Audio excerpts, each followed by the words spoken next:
Quand on entre dans le processus d'investissement, nous avons 3 étapes que vous connaissez bien. Donc, on a déjà l'étape de pré-investissement, quand on va étudier une entreprise qu'on souhaite financer et on va faire un certain nombre d'investigations pour vérifier que l'entreprise va être conforme à nos exigences. Alors, bien évidemment, sur le plan financier, mais je ne vais pas en parler aujourd'hui. Moi, je vais faire un zoom sur le plan extra-financier. Et notamment, chez Eurazeo, nous avons une politique d'exclusion. La politique d'exclusion, elle est disponible sur notre site internet. C'est une interdiction d'investir dans certains secteurs. Alors, ce sont soit des interdictions strictes. Par exemple, nous n'investissons pas dans des sociétés qui contribuent à la chaîne charbon. Nous n'investissons pas dans les jeux d'argent. Donc, vous avez toute cette liste. Et on a aussi des listes qu'on appelle sous conditions.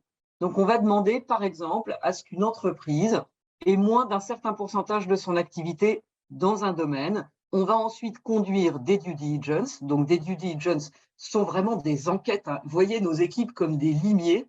Et on va se procurer beaucoup d'informations sur l'entreprise qui nous intéresse, que ce soit par le web, que ce soit en demandant directement à l'entreprise. On travaille aussi avec des conseils et on va s'assurer que sur tous les enjeux ESG, les politiques sont conformes, les pratiques sont conformes et on va aussi identifier des risques, on va identifier des opportunités et on va ouvrir un dialogue avec l'entreprise pour savoir si oui ou non les projets de l'entreprise vont bien être conformes à nos exigences d'une part et ne pas représenter de risques pour la création de valeur d'autre part, voire vont permettre d'aller chercher des excédents de création de valeur parce qu'il y a des opportunités. On va intégrer des clauses dans toute la documentation juridique et y compris dans le financement, dans les mécanismes de dette, on va mettre en place un certain nombre d'exigences RSE. Pendant la période de détention, quand nous finançons l'entreprise, nous avons toute une série d'exigences pour les entreprises. On leur demande de déployer tout un plan d'action RSE, là aussi pour qu'elle soit au meilleur standard. On a 2 objectifs: dérisquer l'entreprise, nous assurer qu'il n'y aura pas de perte de valeur, et d'autre part, aller capter toutes les poches d'opportunités. Et enfin, au moment de la sortie, quand nous allons finir notre investissement, nous faisons un avant-après.